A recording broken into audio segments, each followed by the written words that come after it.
Dile a los niños que vengan luego. Nos vamos. Ya, pues apúrense. Nos vamos. Pati, apure la causa, pues. Ya. Y ya vamos.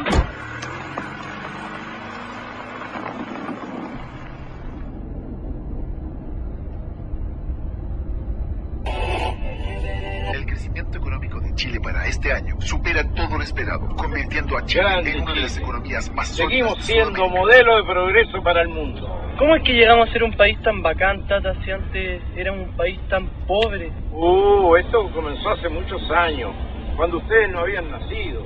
¿Con la guerra del Pacífico? No, no tan atrás. Comenzó en el año 1973. Ese es un periodo de nuestra historia que hasta ahora ha sido muy, pero muy mal contado. ¿Y tú te la sabes o no, Tata? Claro que sí, pues yo me la viví en cuerpo y alma, mijo. Entonces cuéntala, pues, Tata. Cuéntala, Sí, Tata, Ya. Que la Mira, cuente. todo empezó en esos tiempos, en que el mundo estaba, fíjate, dividido entre capitalismo y comunismo. ¿Y qué es el capitalismo, Tata? Capitalismo, mira, es un basurero lleno de autos, casas, artículos eléctricos y comida. ¿Y el comunismo? Bueno, es lo mismo, el mismo basurero, pero sin nada. Causas.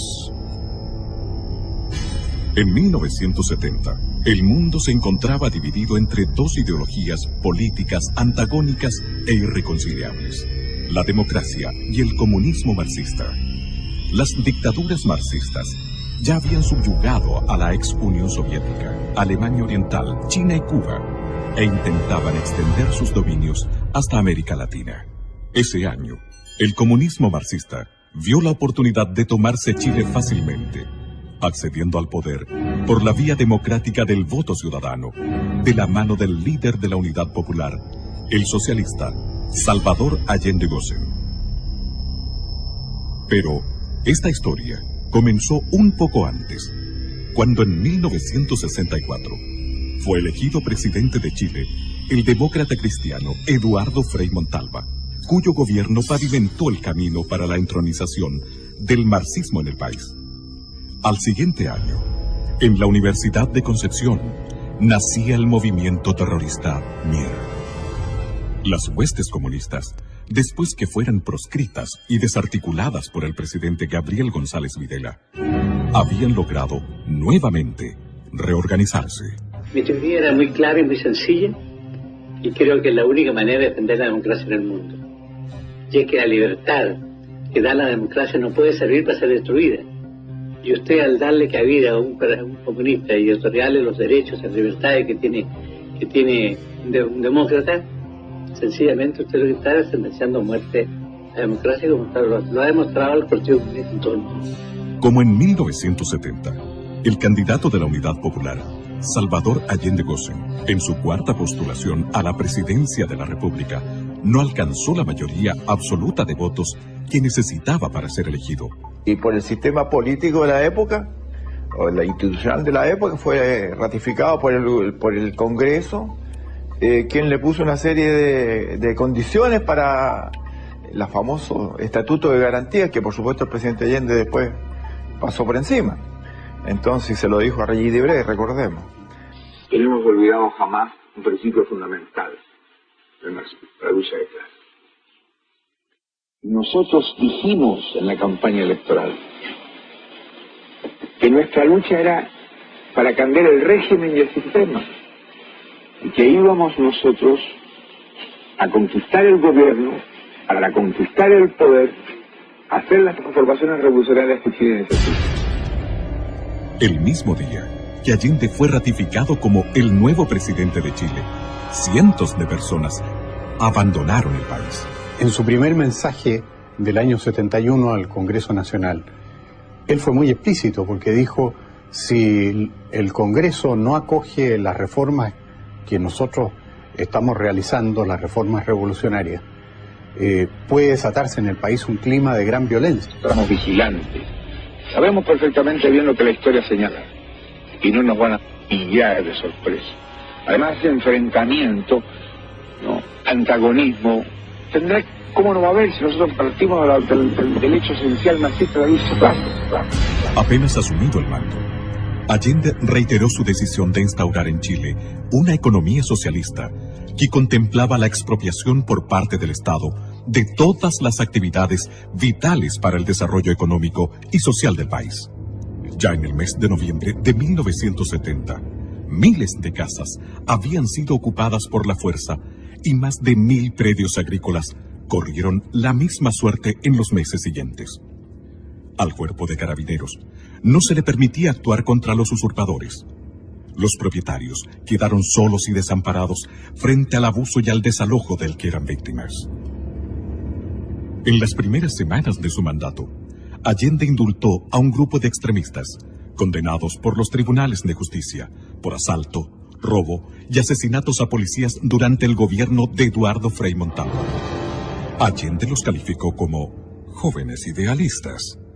Uno de los indultados, más tarde, en junio de 1971, asesinaría en plena vía pública al ex vicepresidente de la República, el demócrata cristiano Edmundo Pérez Sujovic. El tipo se bajó con una ametralladora ya a punto de disparar, se puso al lado de papá y le disparó a escasos centímetros.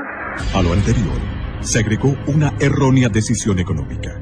Allende incrementó bruscamente el gasto público, financiándolo por medio de una descontrolada sobreemisión monetaria del Banco Central, que en ese entonces se produjo una de las peores crisis económicas que tenga recuerdo Chile.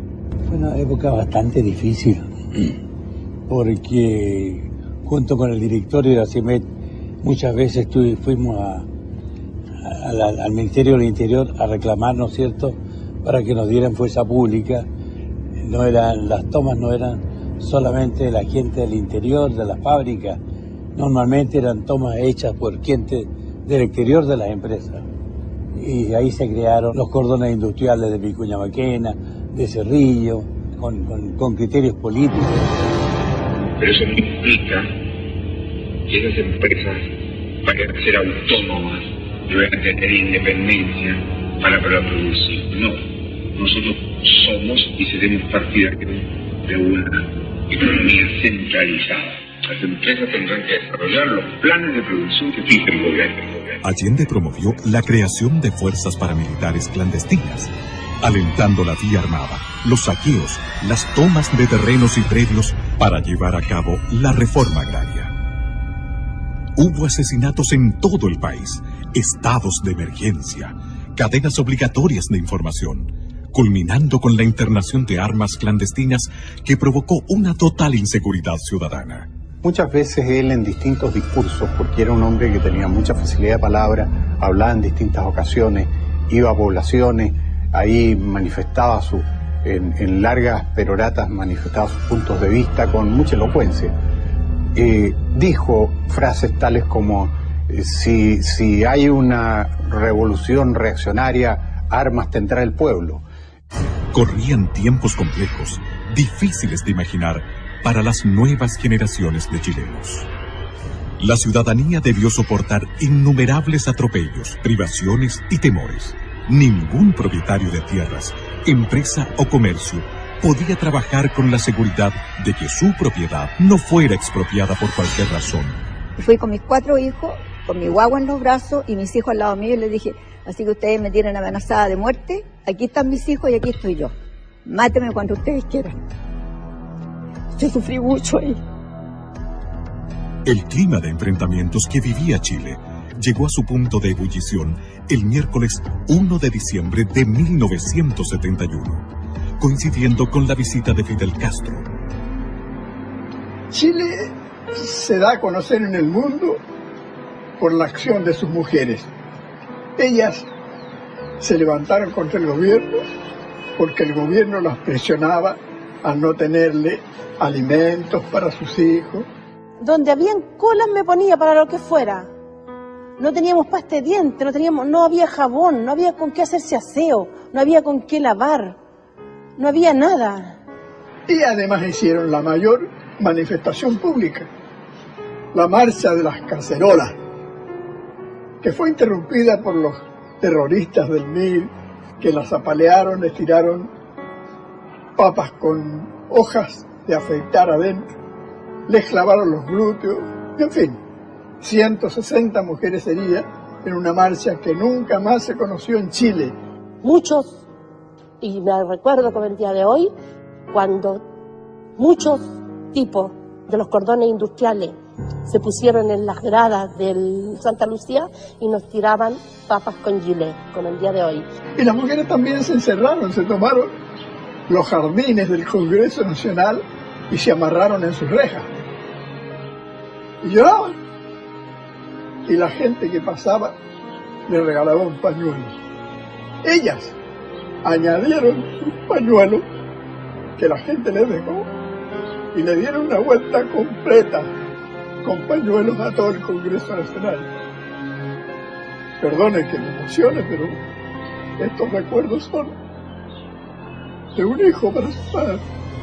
A la decidida y persistente resistencia de las mujeres chilenas se unieron los estudiantes, protestando ante el intento de implementar la Educación Nacional Unificada ENU, que escondía un plan de concientización de la juventud desde la enseñanza básica a la universitaria. Miles de estudiantes salieron a las calles a defender sus derechos y fueron apaleados por grupos extremistas con el beneplácito del ministro de Educación de la época, el radical Aníbal Palma. La crisis alcanzó muy pronto a los medios de comunicación. Perseguían a nuestros medios. Hubo una clausura de radios que duró 60 días.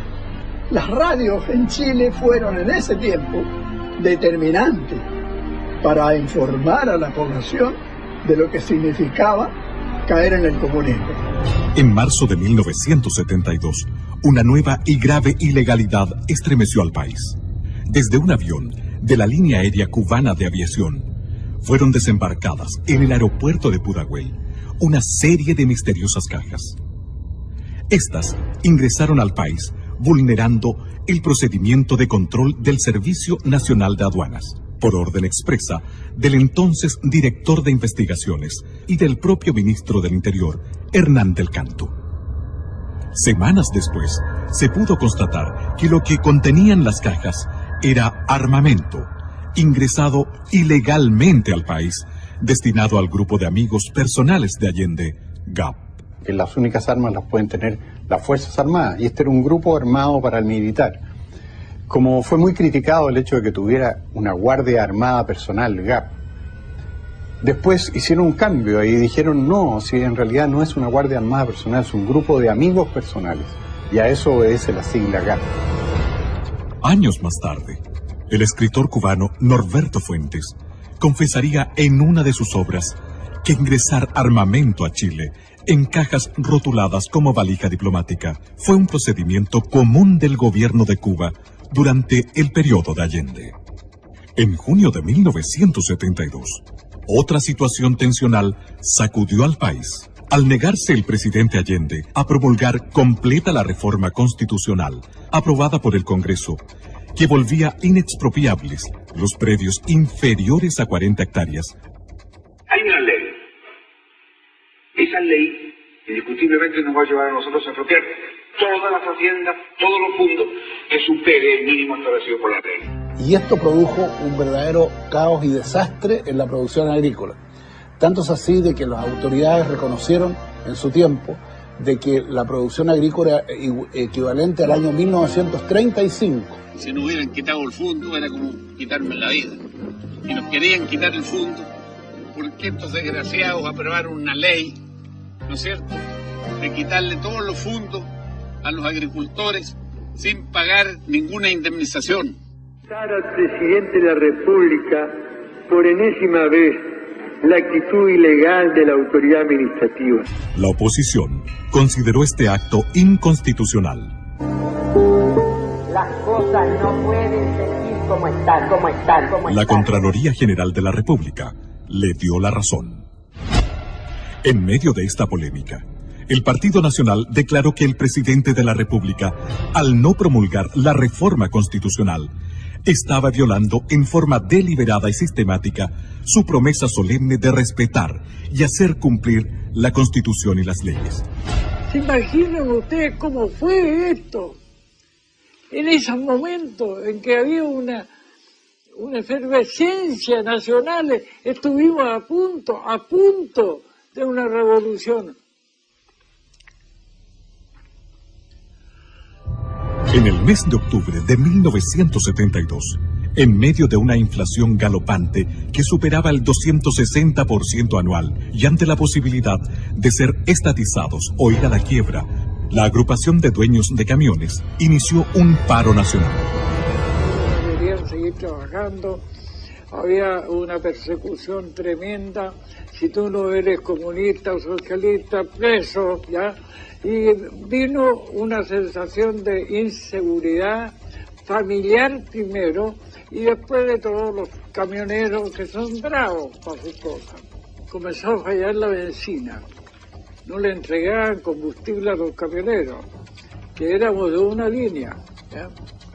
Entonces, él formó el Mopare, que era una asociación de dueños de camiones, pero del lado contrario, ¿ya?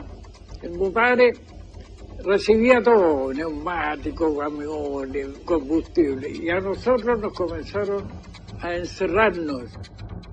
Preocupado por la magnitud y los efectos de la protesta liderada por los camioneros, llamó a miembros de las Fuerzas Armadas a integrarse al gabinete, como una forma engañosa de establecer una solución y restaurar el orden. Me nombraron a mí como secretario general de ese entonces para tomar contacto con los interventores que eran de las Fuerzas Armadas, y en ese momento sonó el teléfono del Ministerio de Obras Públicas, donde estábamos, que queda frente a la Bolera. Era el presidente de la República que habló con el ministro Meolín y le preguntó: ¿sabe usted dónde podemos encontrar a Jorge Álvarez? Dígale a Jorge Álvarez, porque así hablaba, que venga inmediatamente aquí a la Moneda. Entonces me dice: mire Álvarez, me dijo, soy un convencido que cada hombre tiene su precio. Decirme a mí esa weá.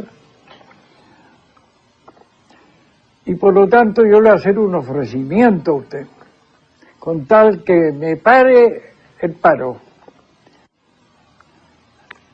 Que los camiones salgan mañana a trabajar. Y yo le hago depositar a usted en Nueva York, en una cuenta ultra secreta, $1 millón. Yo lo llevo mirando un rato. Si no está de acuerdo, 2 millones, me dice. A los camioneros se agregaron luego todos los sectores productivos, paralizando por completo al país. Era obvio que íbamos por un muy mal camino, íbamos en dirección a una confrontación dentro de los chilenos, una guerra civil. Para el presidente Allende, esta crisis fue el verdadero anuncio de que la revolución marxista se le escapaba de las manos. En medio de la anarquía reinante, surgieron los comandos de extrema derecha como respuesta al desenfreno con que actuaban la Guardia de Amigos Personales de Allende GAP y las brigadas marxistas. Los enfrentamientos entre grupos antagónicos se sucedían sin previo aviso en los campos, en las carreteras y hasta en el centro de Santiago y otras ciudades. A fines del año 1972, la crisis económica y alimentaria en Chile se hizo insostenible.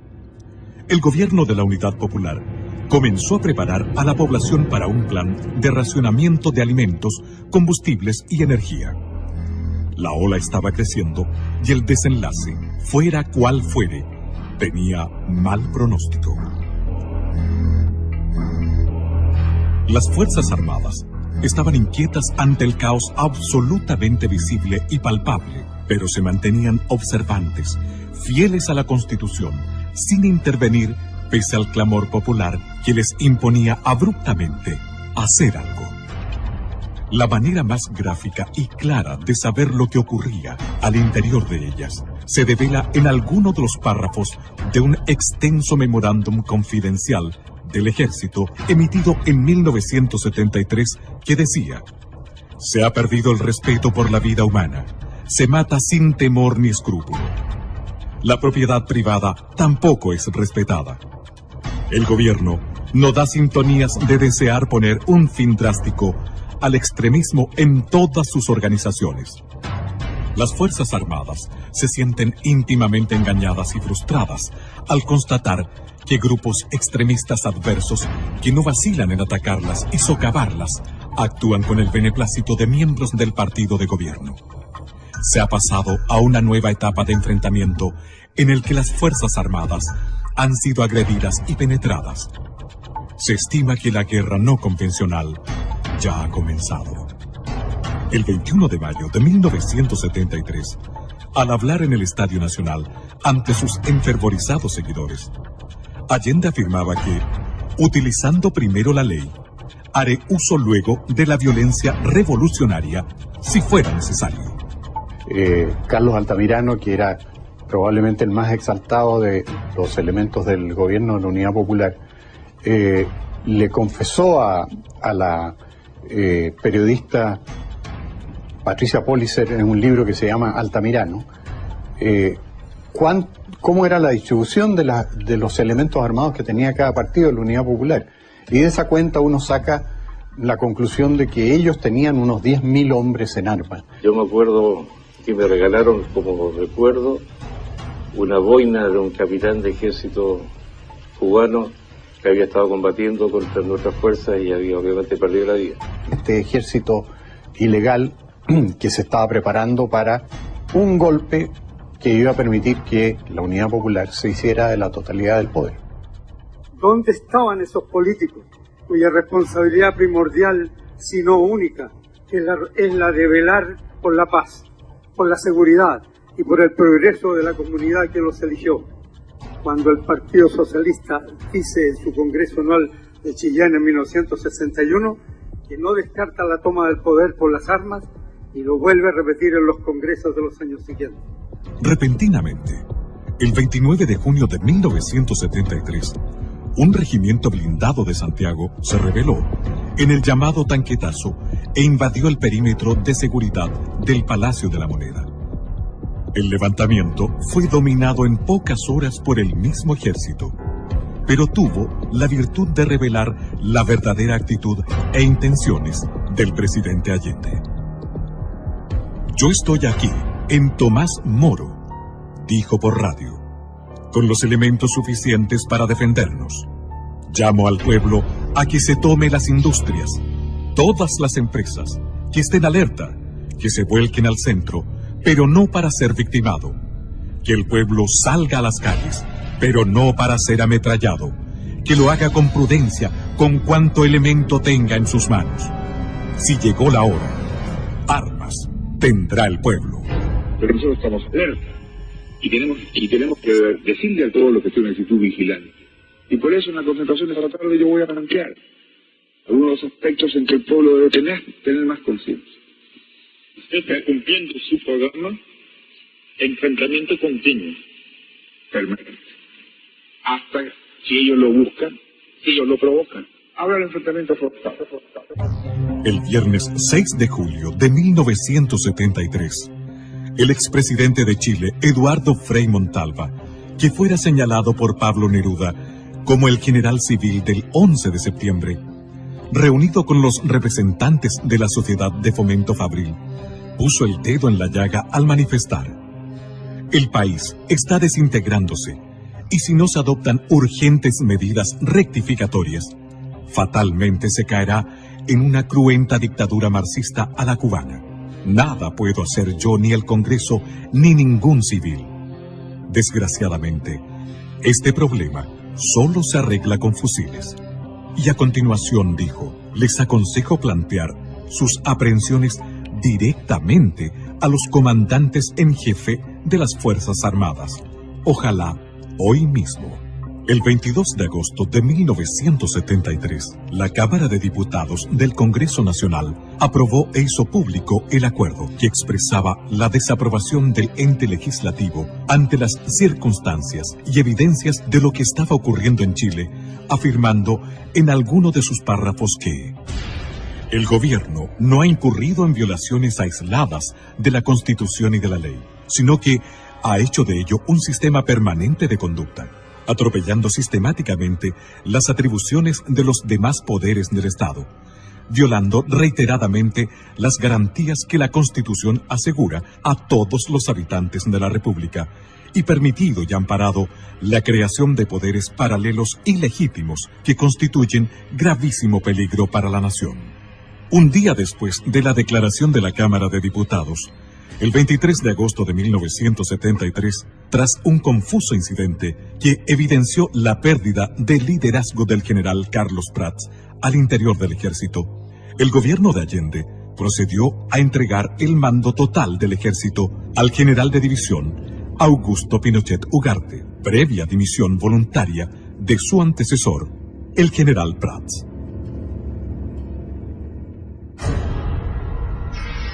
Pronunciamiento militar y estado del país al recibirse. Al asumir el general Augusto Pinochet Ugarte como comandante en jefe del ejército, las piezas claves del porvenir de Chile se ubicaron en el lugar justo, en el momento preciso. Por esos días, la muerte del joven subteniente del ejército Héctor Lacrampet, asesinado a balazos por un comando extremista, dirigido por el mexicano Jorge Albino Sosa Gil, junto a los furibundos llamados del socialista Carlos Altamirano a defender la revolución en las calles y al inminente riesgo de un autogolpe por parte del gobierno de Allende, determinaron la trascendental decisión al interior de las Fuerzas Armadas. Los oficiales, suboficiales, clase y soldados no tienen la obligación de prestarle obediencia. El 7 de septiembre de 1973, el almirante José Toribio Merino hizo llegar a manos de los generales Lee y Pinochet un mensaje claro y decisivo de su puño y letra. En él se señalaba el día y la hora en que las Fuerzas Armadas entrarían en acción. Los generales en jefe firmaron el documento comprometiéndose con la liberación de Chile. El día 10 de septiembre, a las 16 horas, zarpaba desde Valparaíso la Escuadra Nacional para integrarse a las maniobras navales internacionales UNITAS. Y cuando me recibo guardia de la noche, me doy cuenta que vamos con rumbo absolutamente contrario al que yo inicialmente suponía que debíamos ir para reunirnos con los buques de la Marina Norteamericana con la cual íbamos a hacer el ejercicio UNITAS. Y allí entonces se me entrega un papel donde dice las Fuerzas Armadas han decidido tomar el control del país. Y a este buque, que era el destructor Cochrane, le ha correspondido tomar el control del puerto de San Antonio. Ese mismo día, la totalidad del contingente del ejército se acuarteló en sus unidades. Al conocerse al día siguiente el fallo de la Corte Suprema respecto al desafuero del senador socialista Carlos Altamirano. Estas dos situaciones aparentemente fortuitas favorecieron el factor sorpresa de la acción liberadora, disminuyendo el riesgo de un mayor derramamiento de sangre.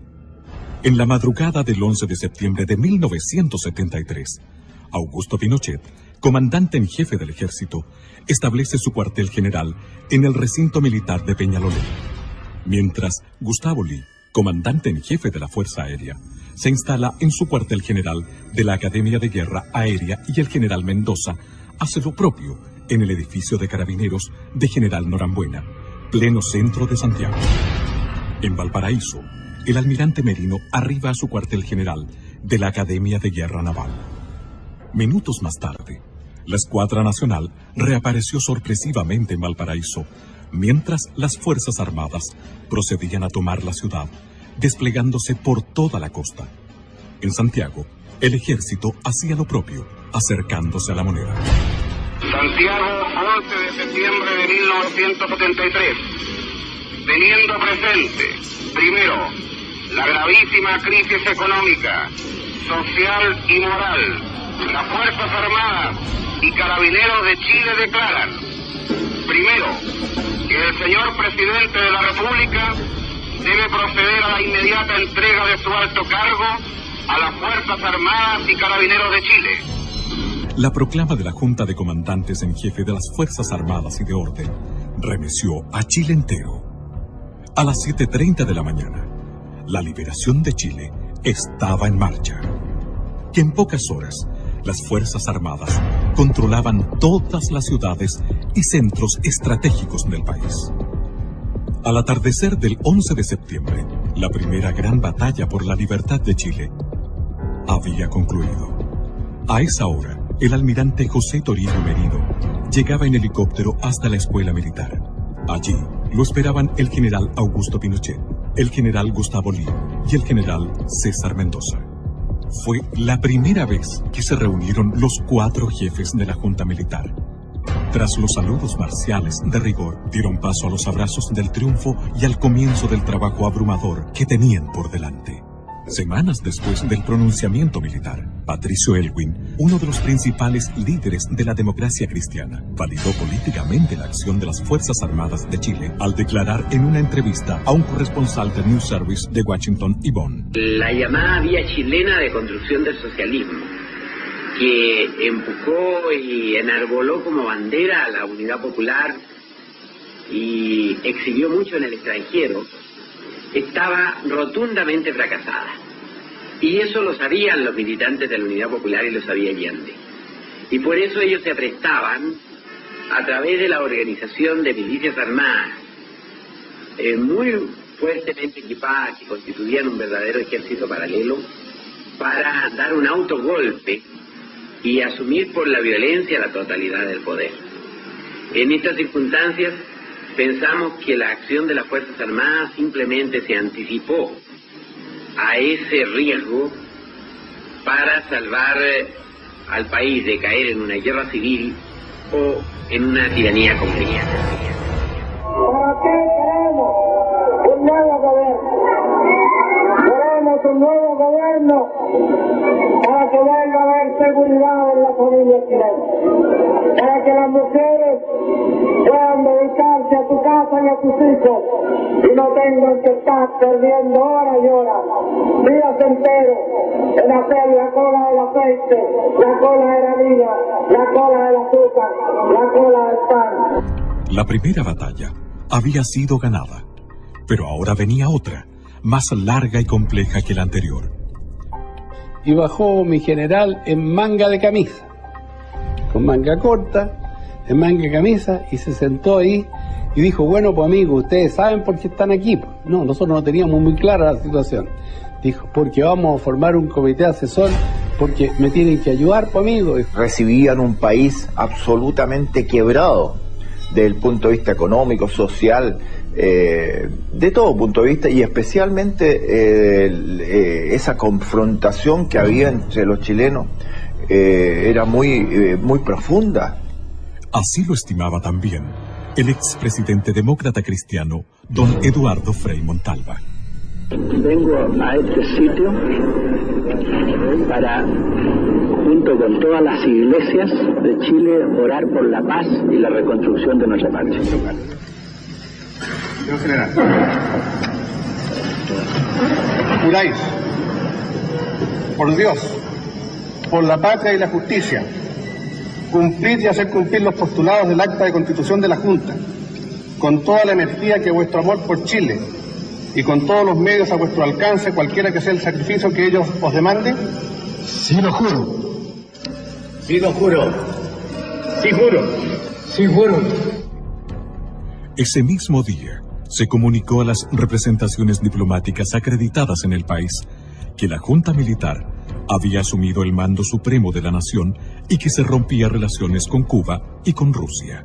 El expresidente Eduardo Frei Montalva declaraba al diario madrileño ABC: el marxismo, con conocimiento y aprobación de Salvador Allende, y acaso por instigación de Allende, había introducido en Chile innumerables arsenales que se guardaban en viviendas, oficinas, fábricas, almacenes. Los militares han salvado a Chile y a todos nosotros. Ese mismo día, 11 de octubre de 1973, al término del primer mes del pronunciamiento militar, el general Pinochet dio lectura a un informe sobre la situación sociopolítica del país, en el que advirtió que la tarea que estaban comenzando exigiría de grandes esfuerzos y largo tiempo.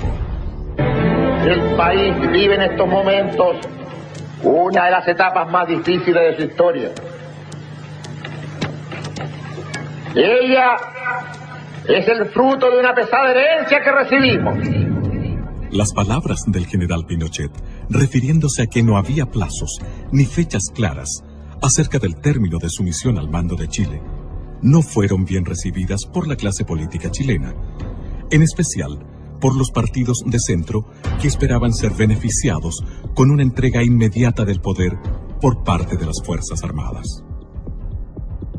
Hasta el mes de julio de 1974, Chile fue conducido por un poder ejecutivo colegiado, en el cual compartían responsabilidades los 4 miembros de la Junta.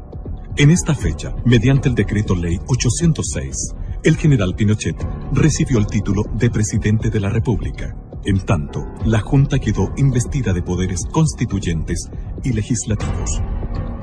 Leyes. El poder legislativo, encabezado por el almirante José Toribio Merino, en 17 años de las Fuerzas Armadas y Carabineros de Chile, tuvo el promedio de aprobar una ley cada 3 días. En 17 años de gobierno de las Fuerzas Armadas y Carabineros, se promulgaron 4.652 leyes. En 21 años de gobiernos políticos, se han promulgado 1.556 leyes.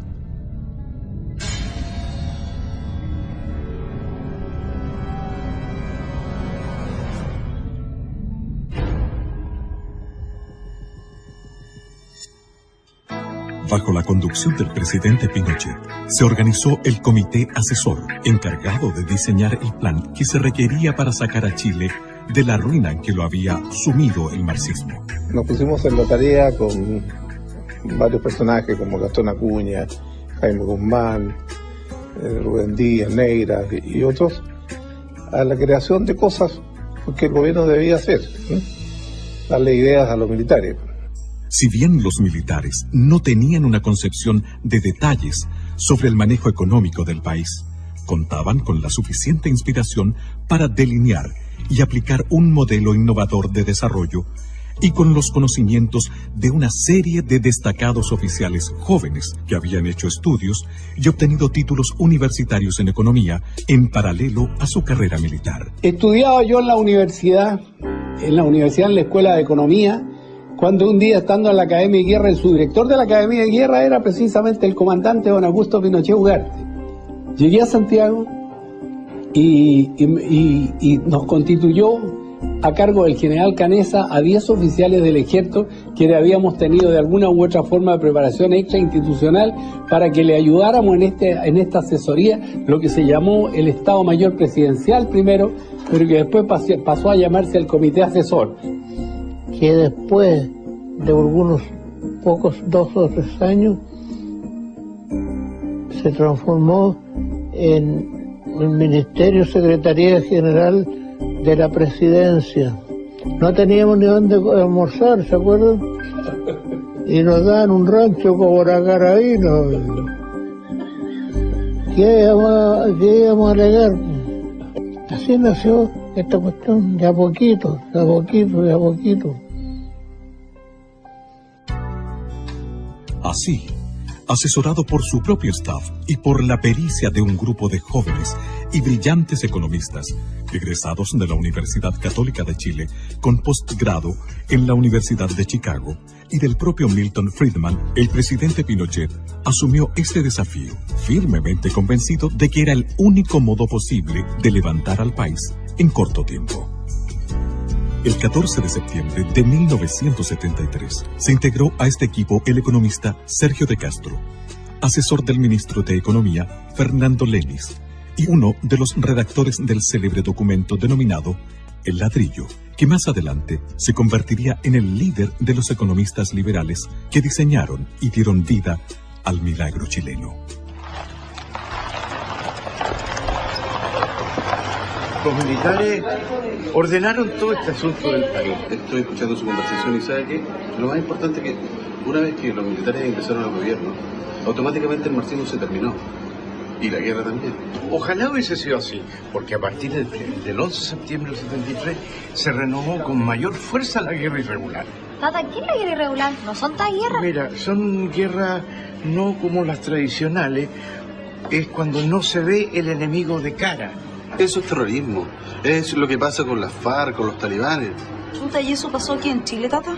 Sí, y muchas cosas más, porque a partir del 11 de septiembre del 73 vinieron muchos problemas, pero hay muchos que lo niegan. ¿Sabes, Tata? No entiendo nada. No te preocupes, yo te voy a explicar. La guerra irregular, atentado al presidente y Carrizal Bajo. Durante el gobierno de Allende, el senador comunista Volodya Teitelboy comentó públicamente que morirían entre 500.000 a 1 millón de chilenos al estallar la guerra civil. Yo recuerdo el mismo 11 de septiembre, por el puesto en que a mí me tocó ir a servir, cuando trajeron el armamento recuperado de la casa del presidente de la República, de Tomás Moro, y aparecieron los fusiles AK-47, los famosos Kalashnikov, este fusil tan en esos años propio del Pacto de Varsovia, o sea, toda la gente de la órbita soviética. Si esta guerra civil nunca llegó a cumplir su sangriento objetivo, fue gracias al trabajo de los servicios de seguridad e inteligencia de las Fuerzas Armadas y de Orden, las que debieron enfrentar un largo estado de guerra irregular que costó la vida a varios de sus miembros. Evidentemente que existía una guerra no regular, una guerra no declarada, pero existía. Nosotros los carabineros sufrimos muchas bajas, nos mataron mucha gente. Todo ese impacto nos llevó a concluir de que habían estas bandas organizadas con mucho poder y hubo que organizar servicios de seguridad que lucharon intensamente contra esa gente y no como se dice actualmente se luchó contra los opositores del gobierno militar, ¿no?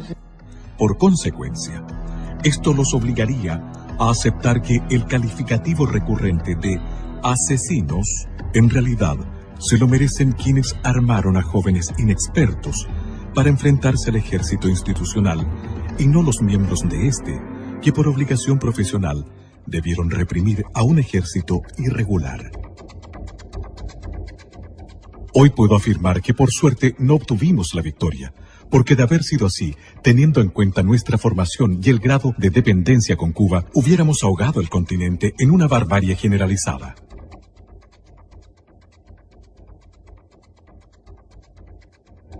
Una de nuestras consignas era hacer de la cordillera de los Andes la sierra maestra de América Latina, donde primero hubiéramos fusilado a los militares, después a los opositores y luego a los compañeros que se opusieran a nuestro autoritarismo.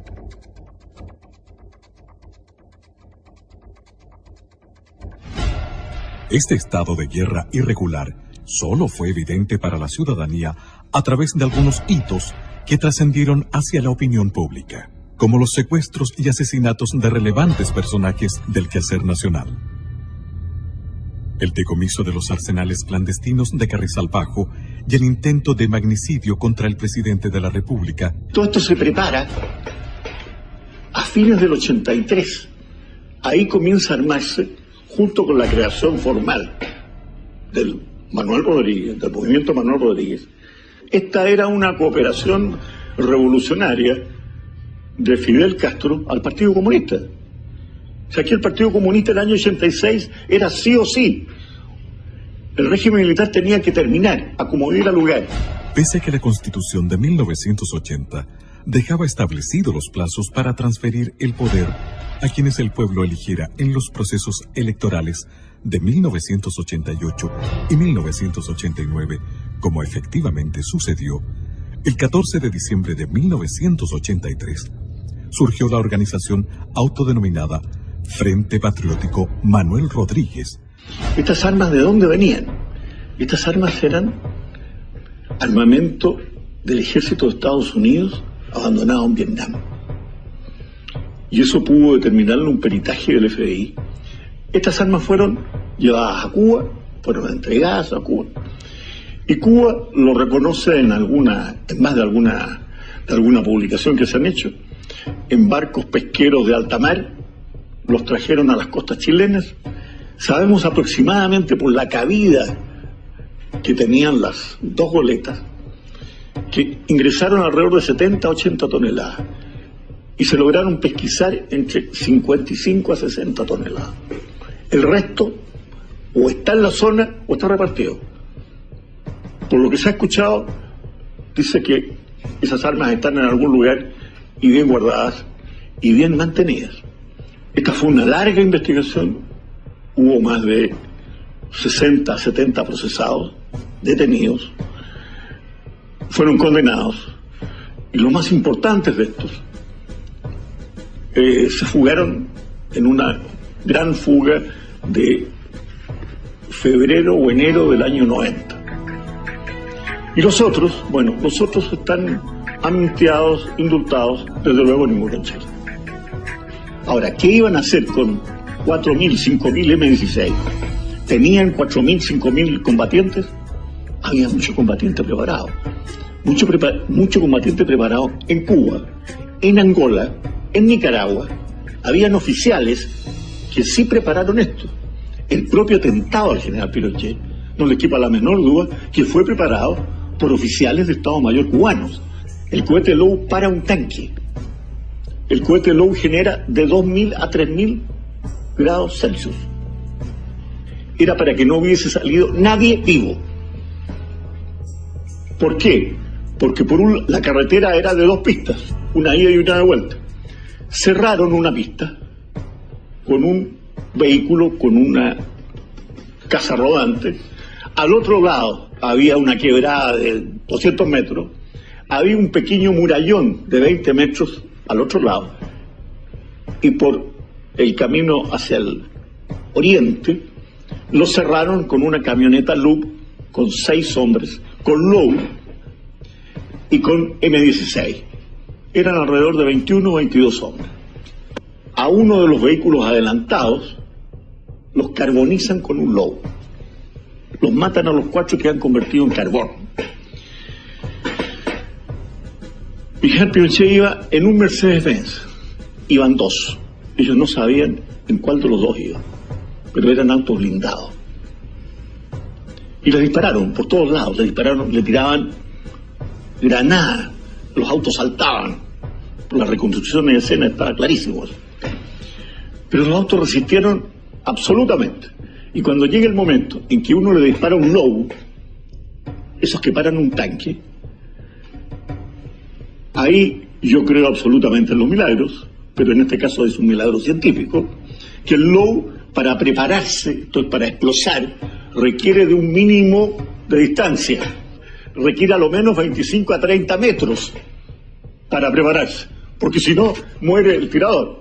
Bueno, aquí este hombre se acercó para asegurar el blanco y disparó a 10 metros. Y el Low no estalló. Este vil atentado costó la vida a 5 integrantes de la escolta presidencial y dejó inválidos a otros 12. Sin embargo, una vez más, la divina providencia, junto al coraje y la rápida reacción de los escoltas, no permitieron que se concretara el magnicidio, y el presidente Augusto Pinochet y su nieto de 11 años, Rodrigo García, que le acompañaba en esa oportunidad, resultaron ilesos. Y al último momento, yo no sé por qué le grité todavía por un vidrio, por una ventana: sube al niño en el auto tuyo. No iba a ir, el niño iba a ir con el médico. Y yo no sé, porque si no, Augusto se habría bajado. Si no va con el niño, se baja y lo matan, por supuesto. Pero Rodrigo tenía mucha pena porque había visto morir a los escoltas. Él al principio lo veía como que fuera una cosa irreal, como de televisión. Así lo veía él al principio. Después se dio cuenta que era real. Y le dije: mira, hijo, tienes 2 opciones. O esto te amarga la vida, o simplemente lo tomas como una prueba que Dios te da y maduras y lo tomas positivamente o negativo. Es tu elección. Al hacerse público este cruel atentado en contra del primer mandatario de la República, la ciudad de Santiago se volcó a las calles en una marcha que congregó sobre 700.000 personas que desfilaron durante 8 horas frente a su presidente. Destacando las escarapelas del partido Avanzada Nacional, bastión nacionalista que llegó a tener 122.000 militantes.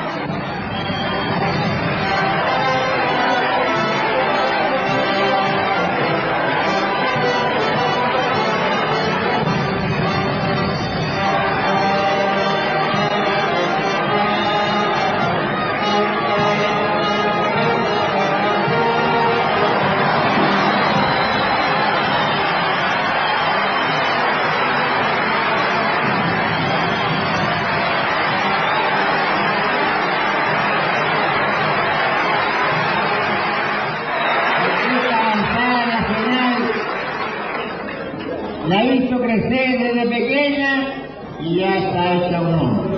Pero debo hacer darle la energía suficiente para que sea el primero de los partidos políticos.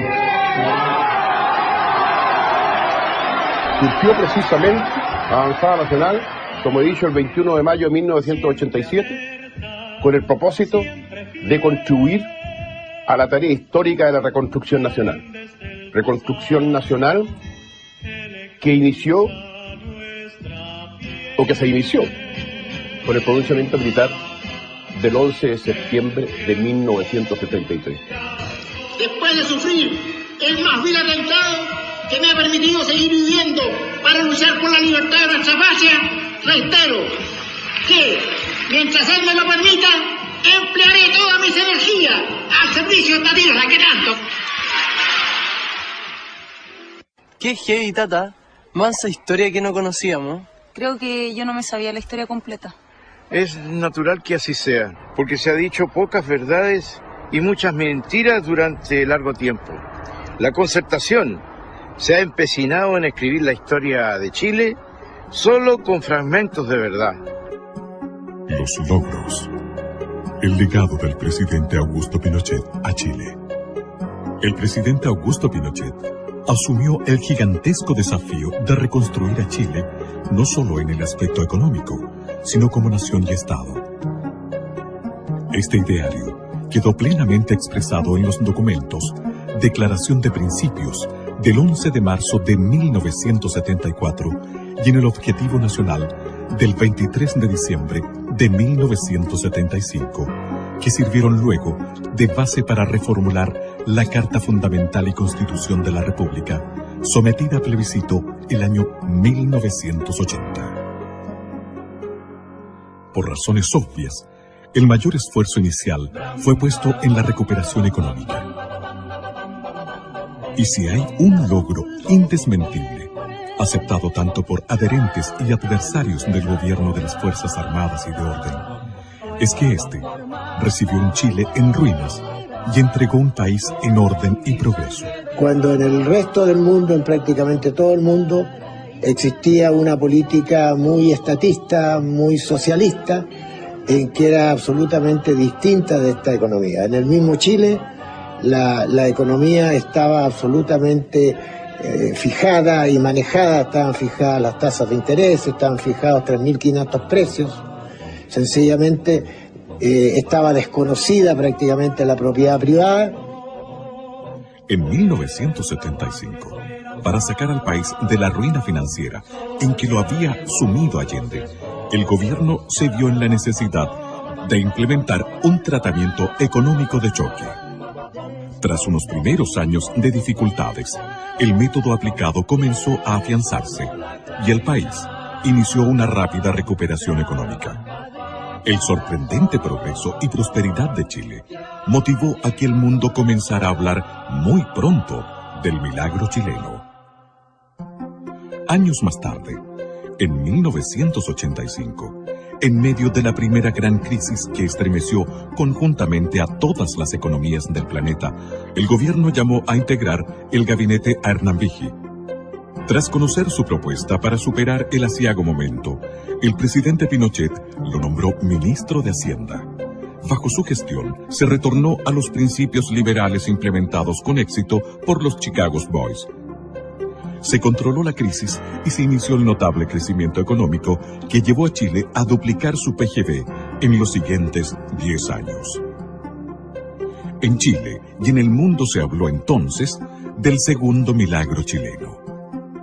Posteriormente, entre los años 1985 y 1990, y dado su exitoso resultado, el sistema financiero aplicado en Chile fue adoptado por los gobiernos de Estados Unidos e Inglaterra y, paradójicamente, tras la caída del comunismo, por la mayoría de los gobiernos socialdemócratas.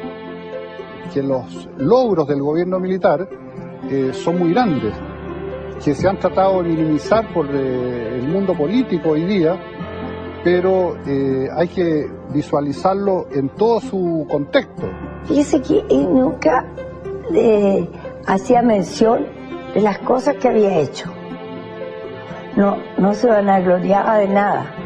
Siempre pensaba que tenía que completar otras metas, que no todo estaba terminado.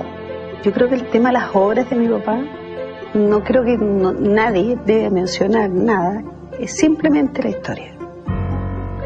Hoy Chile es lo que es gracias a él. Justamente en la parte educacional, que hoy está tan de moda, era uno de los puntos que él siempre quiso completar. Consciente de la urgente necesidad de dotar a Chile de un sistema descentralizador que potenciara los recursos humanos, materiales y productivos de cada lugar geográfico del país, el gobierno dictó uno de los decretos más significativos para el desarrollo de Chile, el Decreto Ley número 575, que instauró la visionaria división política y administrativa del país, conocida como la regionalización.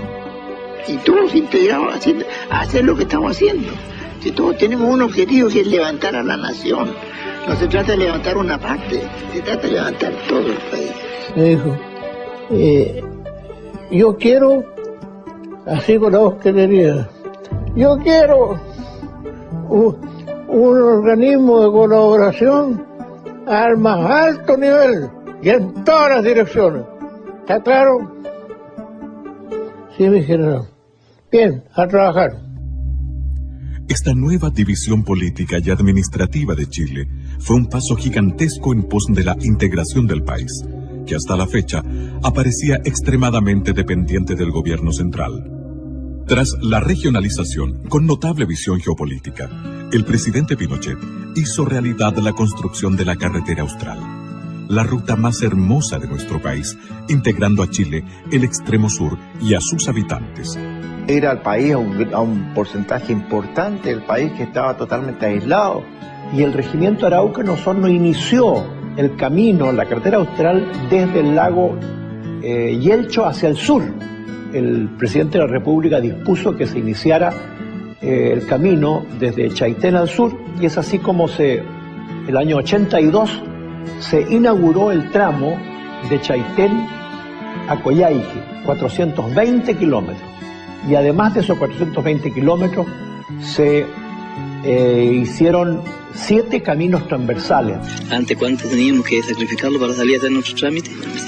En barco hasta 20 días o más, y por ahí se echaban a perder los barcos o el temporal, el viento, no podían traficar, ahí tenía que uno estar sin poder avanzar. Es un orgullo el haber tenido cerca nuestro el ejército, porque para nosotros el ejército, y más bien don Augusto Pinochet, nos sacó del aislamiento. Antiguamente Chile llegaba a Puerto Montt y nosotros supimos que en realidad éramos chilenos cuando llegamos a ver, cuando llegó el ejército había Murta desembarcarse en una barcaza y ver uniformados que nos dijeron que nos sacarían del aislamiento. A él le gustaba estar con la gente. Yo le digo una cosa, el general Pinochet recorrió la carretera austral todos los años, 1 o 2 veces, ¿no? Entregó escuelas, tomó contacto con la gente, entregó centrales hidroeléctricas, entregó postas. Recorrió toda la carretera, pasó por la carretera.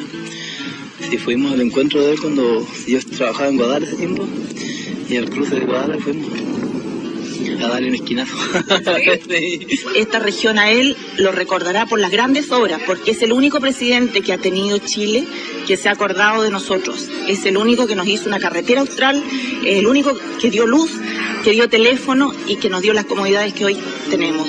En septiembre de 1973, el sector de la gran minería del cobre, soporte económico de Chile actual, estaba tan arruinado y abandonado como el país mismo.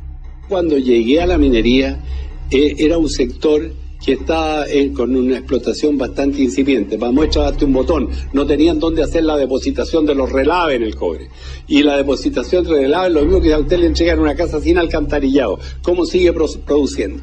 Esa sola cosa obligó a hacer una serie de asuntos que sería imposible explicarle en 2 minutos, pero que significó un trabajo bárbaro. Durante el gobierno de don Eduardo Frei Montalva, se decidió que las compañías estadounidenses debían entregar al Estado el 51% del negocio, conservando ellas el 49% y también su administración, ya que en Chile no había conocimientos ni especialistas para administrar exitosamente este sector. En 1971, el gobierno de Allende expropió y nacionalizó la totalidad de las empresas mineras administradas por empresas extranjeras, acción que contó con el respaldo unánime del Congreso Pleno. La producción en cero, porque la producción, como había sido no una expropiación, sino que había sido una apropiación del capital norteamericano, los norteamericanos reaccionaron con la justicia y nos embargaron todas las cargas de cobre. Entonces lo que usted salía para afuera quedaba embargado en los puertos que llegaba. Por lo tanto, la entrada era cero.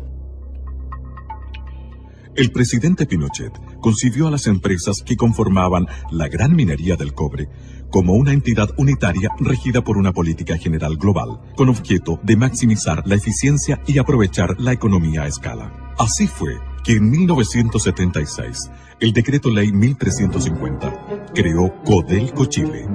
Para hacerse cargo de esta magna tarea, el presidente nominó al general Orlando Urbina Herrera, a quien sucedió más tarde el coronel Daniel Gastón Fres, como presidente ejecutivo. A fines de los años 70, Chile comenzó a despegar. La economía y el sector productivo daban claras señales de crecimiento y reactivación. En ese momento, el presidente Pinochet decidió abordar otras importantes reestructuraciones que Chile necesitaba para consolidarse como una gran nación. Llevó a cabo la modernización de la justicia a través de la reconstrucción del Poder Judicial y la modernización de la Tesorería General de la República, del Servicio Nacional de Aduanas y de la Casa de Moneda de Chile. Con el fin de dar normalidad a la economía nacional, se creó la Superintendencia de Bancos e Instituciones Financieras y la Superintendencia de Valores y Seguros. Lo principal o lo definitivo fue el aceptar e introducir, mejor dicho, la política de mercado, la llamada en ese momento política social de mercado, como su nombre lo dice. Anticipándose a las tendencias del mundo actual, redujo el tamaño del Estado y modernizó todas sus funciones. Creó o reformuló ministerios y encargó innumerables estudios para orientar certeramente todas las refundaciones. Se dio a conocer el mapa de la extrema pobreza en Chile. Un estudio encargado por el AODEPLAN y al Instituto de Economía de la Universidad Católica, con objeto de conocer la cantidad y distribución de los pobres en el país. Documento que permitió contar por primera vez en la historia de Chile con datos fidedignos para orientar objetivamente el gasto social del Estado. Con su característica visión de futuro, el presidente Pinochet dispuso la creación de la Comisión Nacional de Energía, una repartición de gobierno con facultades ministeriales que en la actualidad ha tomado enorme importancia en cuanto a normar e impulsar el vital desarrollo energético de Chile. Y tomando en consideración que Chile es un país sísmico, dispuso la creación de la Oficina Nacional de Emergencia del Ministerio del Interior, ONEMI. Creó la Academia Nacional de Estudios Políticos y Estratégicos, ANEP, destinada a preparar a los altos mandos de la nación. Impulsó el fortalecimiento de la agricultura. Y eso produjo el auge que hemos tenido en la producción agrícola, que hoy día Chile exporta miles de millones de dólares, y eso ha significado que se cree casi 800.000 personas trabajando en el agro, en una actividad pujante, cada día más renovada, y más activa. Junto a lo anterior, se introdujeron variados avances tecnológicos orientados a aumentar el rendimiento por hectáreas cultivadas y mejorar la calidad de los productos, entre otros, el sistema de regadío gota a gota. Se sacó una ley, que es la ley de fomento a obras de riego, en que se incentivaba al privado a invertir en obras de riego. Preocupado por las necesidades de los trabajadores, se puso en vigencia la aplicación de un plan laboral basado en la promulgación de un nuevo Código del Trabajo. Habían una serie de rigideces en la legislación del trabajo que atentaba precisamente contra la contratación de los trabajadores. Y la prueba más clara es que un estudio hecho, creo que al final del gobierno de don Eduardo Frei Montalva, indicaba que no se habían creado nuevas fuentes de trabajo a ese nivel. Uno de los beneficios más importantes y trascendentales que tuvo en miras el gobierno del general Pinochet fue terminar con la división de las clases sociales entre los trabajadores obreros y empleados. El obrero, que era el hombre que trabajaba con el pico y la pala, y el trabajador, que era el trabajador de cuello y corbata, estaban divididos en un muro casi infranqueable, y siempre había mucha división respecto de las relaciones que tenían que tener entre ambos. En el sector salud, el gobierno reformuló prácticamente todo, con objeto de elevar los estándares de servicio y de acceso a la salud en Chile. No se opta por construir más hospitales, se opta fundamentalmente por atacar los problemas de salud. ¿Por qué surgen los problemas de salud? Vamos a atender a la madre, vamos a evitar la desnutrición, vamos a buscar llegar al máximo de la ciudadanía, postas a lo largo de todo el país, de modo que efectivamente la gente, desde los comienzos del nacimiento del niño, estuviera bien alimentado. Se crean programas de alimentación en los colegios. Para mejorar el servicio a las personas, reemplazó el Servicio Nacional de Salud y el Servicio Médico Nacional de Empleados por el Fondo Nacional de Salud, FONASA. Además, puso en marcha el nuevo sistema de salud, ISAPRE. Los índices de salud durante el gobierno militar, reconocidos no por el mismo gobierno militar ni por el Instituto Nacional de Estadística, sino que por la Organización Mundial de la Salud. Los índices estaban cercanos a los países desarrollados. Las innovaciones alcanzaron también al área previsional, reemplazando un sistema de reparto en manos del Estado por una gran reforma, creando un nuevo sistema de pensiones de vejez, invalidez y sobrevivencia. Usted comprenderá que si las cajas de previsión estaban quebradas todas las cajas de previsión, el sistema previsional chileno no es que lo hayan inventado porque había que reinventar uno nuevo por ponerle nombre, era porque estaba todo en el suelo. El manejo de fondos pasó a manos privadas a través de las administradoras de fondos de pensiones, AFP.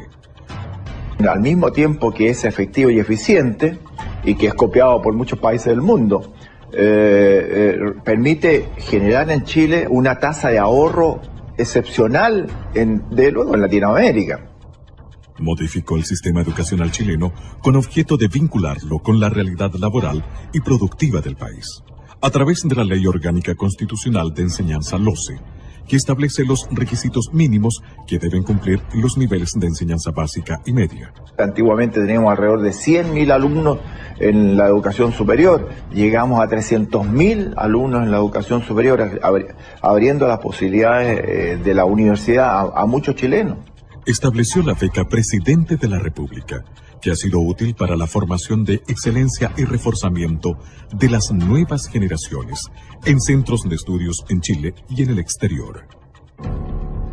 En 1980, tras varios años de estudios y redacción que comenzaron en 1974, el gobierno de las Fuerzas Armadas y de Orden sometió a la opinión de la ciudadanía el texto de la nueva Constitución de la República de Chile, a través de un plebiscito que convocó sin distingos políticos partidistas a todos los chilenos residentes en el territorio nacional.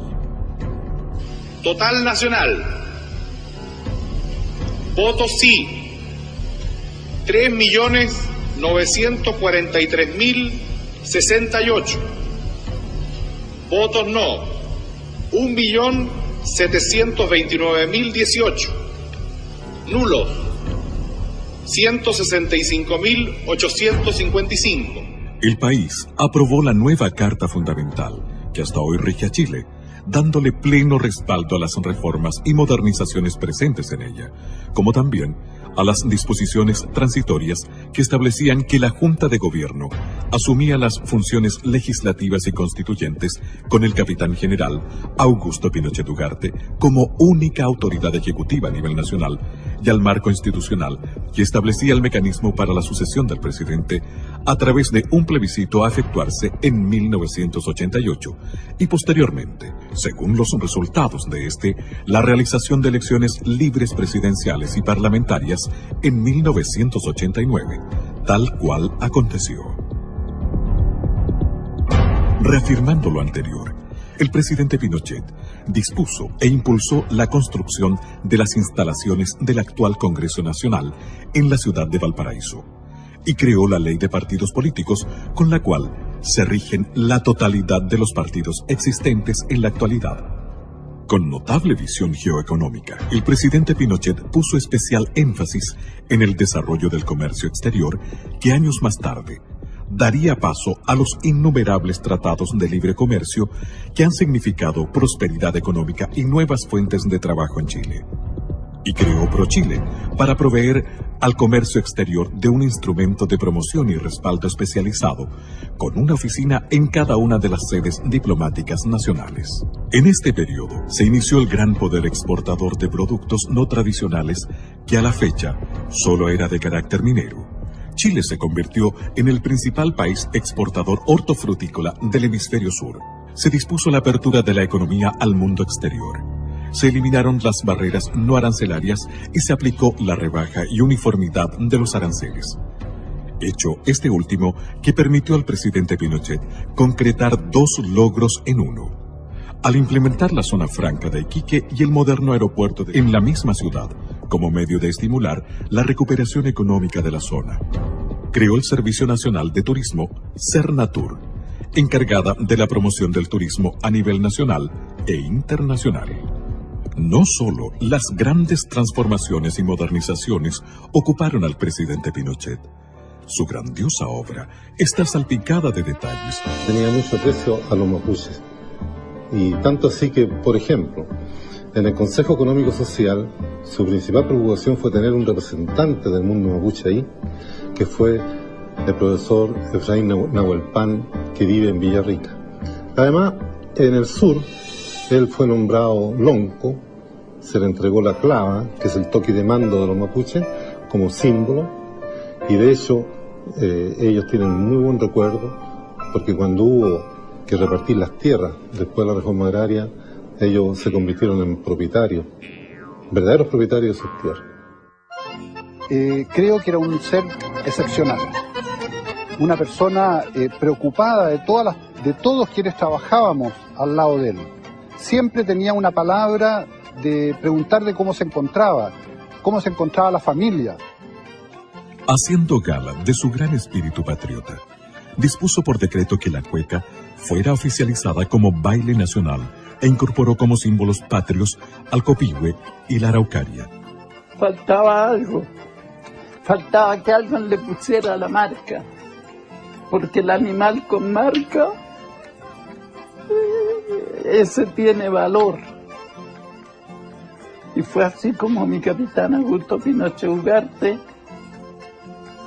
acordó firmar el decreto con fuerza de ley de que la cueca era la danza nacional. Fue el primer presidente de Chile en ejercicio en viajar a Isla de Pascua.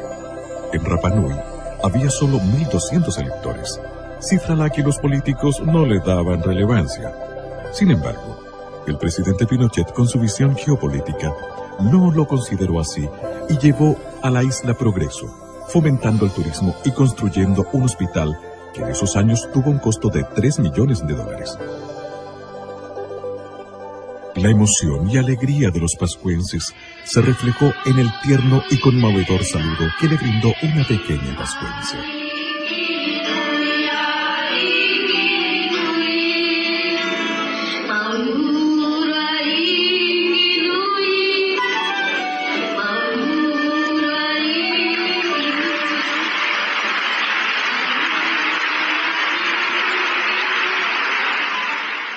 Es dable destacar que durante el gobierno del presidente Pinochet, en Chile se realizó la mayor cantidad de obras públicas y sociales que se haya gestado antes en el país. Se creó e instauró el innovador sistema de subsidios de gobierno anteriormente inexistente, como método para facilitar el acceso de los chilenos a vivienda, salud, educación, pensiones y otros bienes. Se inició la erradicación de las poblaciones marginales, trasladándolas a lugares más saludables y hospitalarios. Se construyeron 550.000 viviendas que beneficiaron a 2.600.000 personas, entregando además 309.000 subsidios habitacionales. Fíjese que cuando asumió el gobierno militar, en agua potable había una cobertura de un 68%, y eso se entregó después de 17 años con una cobertura del 98% de la población chilena que tenía alcantarillado. De agua potable, perdón. Y alcantarillado había recién un 35% de cobertura cuando asumió el gobierno militar, y se entregó con un 75%. Dispuso la construcción del embalse El Toro, las centrales hidroeléctricas de Colbún Machicura, e inauguró 2.875 plantas eléctricas, potenciando el desarrollo del país y mejorando los estándares de vida de cientos de pueblos y ciudades que tuvieron acceso a la electricidad. Bajo su presidencia se construyeron 2.155 kilómetros de caminos y 450 nuevos puentes. No conozco ninguno de los puentes que se hicieron durante nuestro gobierno que se hayan caído por algún problema, como también han sucedido últimamente. Impulsó, construyó y puso en marcha el Metro de Santiago, con 36 estaciones y 50 trenes. Creó la DIGEDER, hoy Chile Deportes, como un ente necesario para normar y estimular el deporte en todo Chile. Con cálida dedicación, apoyó a la primera dama, señora Lucía Iriart de Pinochet, en la exitosa creación del voluntariado femenino, cuya obra se mantiene vigente en todo el país para beneficio de los más débiles y desvalidos, y que ha contribuido a la valoración de las mujeres como importantes artífices en el desarrollo social, político y administrativo del país. En 1974, cumplió el compromiso que hicieran a la Virgen del Carmen los padres de la patria, el que por más de un siglo y medio estuvo pendiente, levantando en su honor el templo votivo de Maipú, en el sitio donde libró la batalla decisiva por la independencia de Chile. Yo creo que el gobierno militar sentó las bases para que se construyera un Chile moderno. Y yo creo que eso es lo más importante del gobierno militar. Además, durante este periodo, el gobierno chileno evitó 2 conflictos bélicos internacionales, una guerra con Perú y una guerra inminentemente con Argentina, sin ceder jamás ni un centímetro de territorio. Yo conociendo esto, ¿no es cierto?, sabiendo que venía un periodo crítico, reuní a las autoridades de Punta Arenas, y ahí me acuerdo bien claro que le dije que la guerra era lamentablemente inminente. Nosotros tuvimos, si mal no recuerdo, 3 o 4 meses en los canales del sur, con toda la inclemencia del tiempo, preparados para lo peor. Recuerdo perfectamente que el comandante del buque formó la dotación y fue con arenga. O sea, nosotros definitivamente zarpamos al combate. Era un buque, para ponerlo en palabras simples, un buque señuelo de misiles. O sea, era el buque que de alguna forma iba a atraer a los misiles de la escuadra enemiga, con la cual nos íbamos a encontrar a las 7 de la mañana. Así que la verdad, las posibilidades de sobrevivencia a ese buque eran bastante escasas. Sin embargo, cada uno cumplió exactamente con su deber y cada uno estaba en su puesto.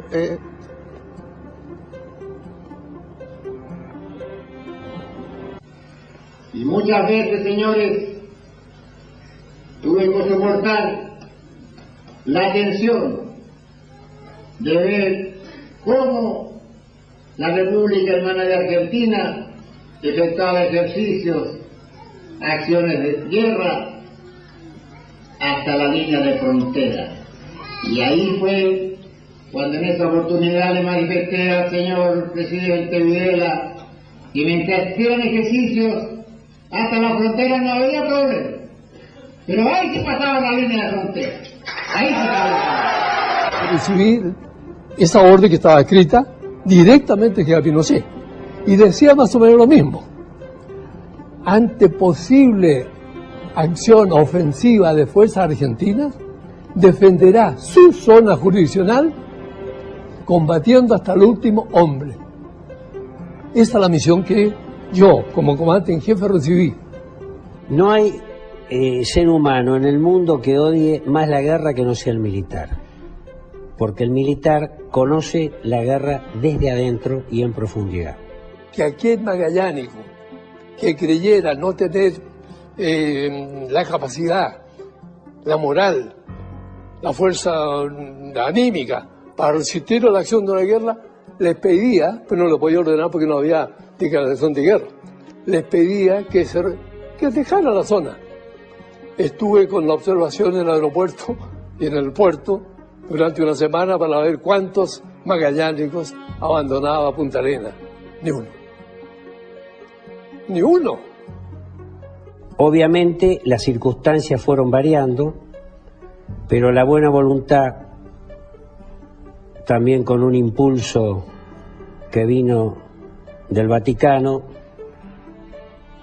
evitó que nuestros países hermanos desde siempre entraran en un conflicto bélico. En 1987, Chile recibió la ilustre visita de su santidad, el Papa Juan Pablo II, principal artífice mediador en el Tratado de Paz entre Chile y Argentina. Si hay una imagen que todos los chilenos recordamos de aquella ocasión, es la de su santidad el Papa Juan Pablo II en los balcones de la Moneda acompañado del presidente Pinochet, ovacionados por una multitud congregada en la Plaza de la Constitución. Ese mismo pastor, jefe de la iglesia en el orbe, que tras reunirse con el presidente Pinochet por 3/4 de hora, en vez de los 20 minutos programados por agenda, se reunió con los obispos de la iglesia chilena y en ese encuentro privado les dispuso su total presidencia y participación en la marcha política del país. Años después, su santidad Juan Pablo II envió una carta personal felicitando y dando su bendición al general y su esposa, señora Lucía, por cumplir 50 años de matrimonio. Y no podía ser de otra manera. Pinochet fue un católico observante que durante todo su periodo de gobierno respetó e hizo respetar los valores de la Iglesia, como también el de los otros credos religiosos. Oye, ¿te conviene que hayan caballos? Oye, mami, me dijiste que había motos. No, sí hay. Llegamos, al fin. Ay, ay, ay. Apúrate. ¿Está buena la vista? Mira, la verdad es que está bonito, ¿ah? Sí, igual hemos invertido tiempo acá. Mira este paisaje, Samuel, miren. Miren la maravilla, la panorámica. Mira. Y ese letrero dice Carretera Austral, Augusto Pinochet Ugarte. ¿Qué espectacular, te gusta? Una maravilla. Cientos de kilómetros de carretera que antes de Pinochet eran intransitables. Oye, Tata, Sí. ¿tú crees que después de todo esto la gente dejó de hablar mal de él? No, hijita. El dicho es que el mal nunca descansa. Entrega del país a los políticos. Venganza e inmortalidad. Tal como estaba establecido en la Constitución Política de la República, aprobada por los chilenos en 1980, el gobierno del presidente Pinochet llamó a un plebiscito en 1988 para conocer la voluntad ciudadana respecto a la continuidad del régimen o al traspaso del poder a la clase política. Va a querer un dictador fijarse plazo. En este momento, fíjate que estamos a un paso, me han nominado y estamos a un paso de llegar a efecto plebiscito. ¿Cuál es el ansia de poder que tengo yo? Una alianza circunstancial e instrumental de las fuerzas políticas adversarias, unidas a una campaña publicitaria nacional e internacional sin precedentes, inclinó la balanza hacia la entrega del país a los políticos. Que por sobre la contingencia está Chile y sus valores permanentes. En consecuencia, acatamos los resultados que el país ya conoce. Esa imagen, que yo cuando era senador también la viví, cuando el general Pinochet le entrega la banda presidencial a Elwin, ningún gobierno de facto que yo conozca ha hecho eso. Y eso no se ha resaltado convenientemente.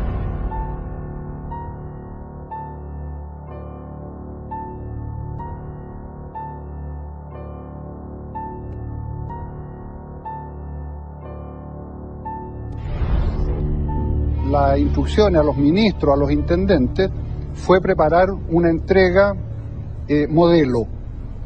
Y así se hizo en cada una de las oficinas públicas, entregar totalmente transparentado lo que era en ese minuto el organismo fiscal.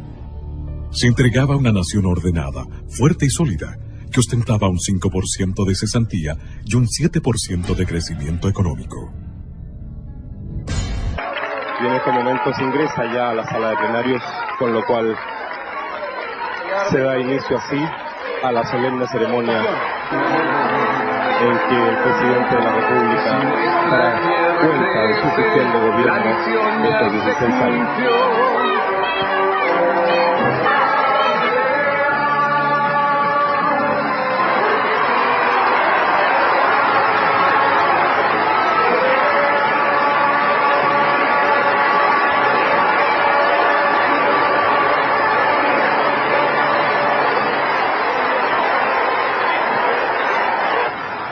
Compatriotas, hoy puedo decirles con plena tranquilidad de conciencia y gran satisfacción que la misión emprendida en septiembre del año 1973 se encuentra totalmente cumplida.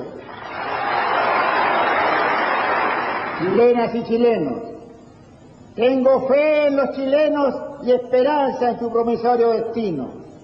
La tengo porque en estos 16 años de trabajo conjunto hemos forjado una orden institucional cuya solidez y coherencia constituyen el fundamento más sólido para seguir avanzando hacia el pleno desarrollo.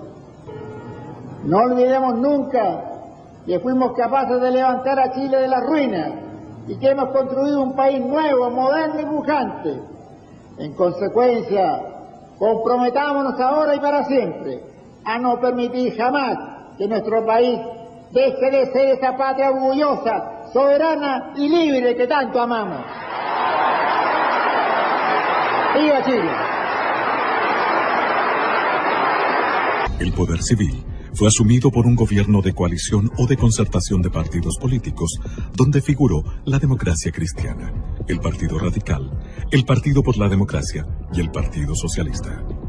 Patricio Elwin, su primer presidente, confirmó la institucionalidad vigente del gobierno militar al realizar solo algunos cambios superficiales, aunque prometió una transición negociada, justa y prudente. A poco andar, creó la Comisión Rettig, so pretexto de primero conocer la verdad antes de establecer la reconciliación. Porque en Chile no somos todos iguales.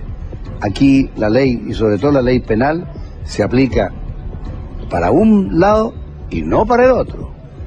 Les quiero recordar, sobre todo a los jóvenes, y les quiero decir, porque es así, que la ley de amnistía, que es una ley vigente en Chile, se aplicó a más de 1.400 personas. Se aplicó, vale decir, 1.400 personas salieron en libertad. Ahí salieron la gran mayoría terroristas, delincuentes. Y cuando se trató de aplicar a militares y carabineros, el Poder Judicial negó esta condición y no la aplica. En nuestros días, dirigentes del Partido Comunista Chileno siguen afirmando que no descartan el empleo de la lucha armada. Don Patricio Elwin hizo uso de una facultad constitucional de aplicar un indulto. Y en lo que se refiere al personal militar que se encuentra procesado, que se encuentra condenado, y a alguno que ha muerto en la cárcel, se ha estimado por quienes tienen el poder político de no aplicar esta facultad que es discrecional del presidente de la República, o no legislar a este respecto. Olvidando la experiencia del asesinato de Pérez Sujovic, el presidente Elwin indultó a los terroristas que habían estado en este bando. Bajo su mandato, murió asesinado por estos terroristas el senador Jaime Guzmán. 4 años después, otro demócrata cristiano, Eduardo Frei Ruiz Tagle, inició el segundo gobierno de la Concertación. Buenos días, guardia. ¡Buenos días, mi general! Durante su periodo, el general Pinochet asumió como comandante en jefe del ejército, cargo que dejaría más tarde para integrarse al Senado de la República como senador vitalicio. Siendo un senador de la República y encontrándose de viaje por Europa, el general Pinochet fue detenido en Inglaterra e interrogado por sus tribunales. Él acudió allá con el fin de someterse a una operación quirúrgica, que fue muy exitosa. O sea, si no hubiera sido por este episodio desatado por el juez socialista, digo juez socialista porque había sido diputado socialista, Baltasar Garzón, y un íntimo colaborador de Salvador Allende, como fue Joan Garcés, que promovió esta acción, de concierto con Garzón. Entonces, ellos dos urdieron esto y enviaron un oficio al gobierno socialista inglés. Los laboristas gobernaban en Inglaterra en ese momento. Entonces fue una alianza política que en el fondo se tradujo en el secuestro del general Pinochet. El juicio mismo en Londres fue una cosa grotesca, ¿se fija? Porque tanto ustedes se acuerdan que se recusó un juez y se ganó esa recusación. Yo creo que eso fue una vergüenza mundial, un escándalo, realmente un escándalo. Y además en violación de toda la legislación conocida, porque el general Pinochet tenía inmunidad oficial. O sea, él como ex jefe del Estado y además con un pasaporte oficial del gobierno chileno no podía ser detenido. La noticia de su detención provocó gran revuelo mundial. Los medios de comunicación marxistas y socialdemócratas connotaron el hecho como un triunfo de la democracia. Y queremos decirle al juez Garzón que lo entienda muy bien. Chile ha sido, es y será siempre un país libre y un país soberano.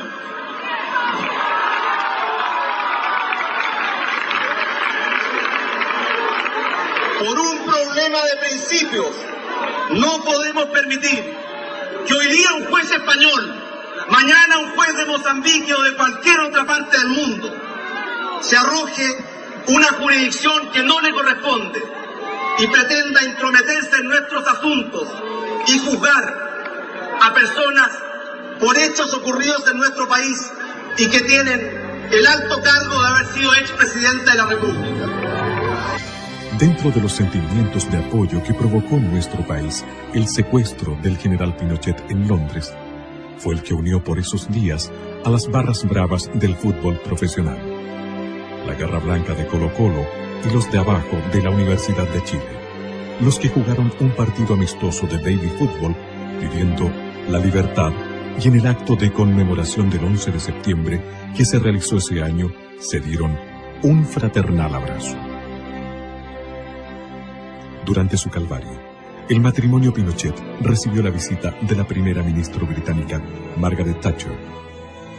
Las imágenes de este cálido encuentro se mostraron al mundo entero y mucha gente, en distintas latitudes, comenzó a preguntarse acerca de lo que pasaba verdaderamente en Chile.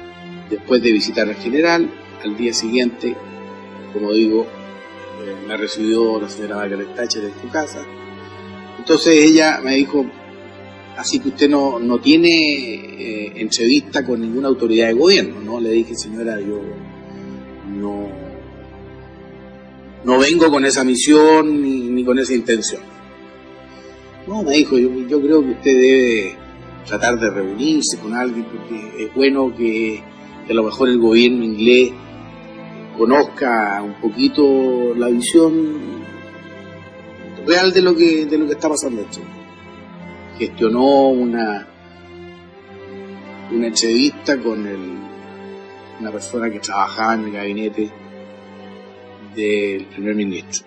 Llegué a la oficina de este caballero y fue muy atento, me recibió y estuvimos conversando un momento.